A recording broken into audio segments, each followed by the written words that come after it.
Ég valdi MBA við Háskóla Íslands því mig langaði að uppfæra mig bara í takt við breytta tíma, margt breytt, og þá fór ég að skoða svolítið hvað var í boði. Skoða skipulag hjá MBA í Háskóla Íslands og mér leist bara einhvern veginn langbest á skipulagið, bara á fauginn og uppsetninguna, og þannig ég fann bara að þetta átti vel við mig og ákvað að slá til.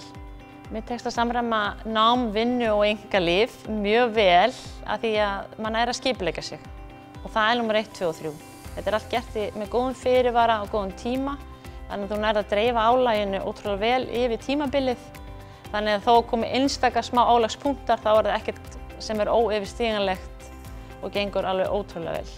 Mér finnst skipta máli að námið sé á íslensku og það var hluti af ákvörðuninni að ég kom hingað. Af því að mér fannst betra að hafa þetta á íslensku heldur en ensku.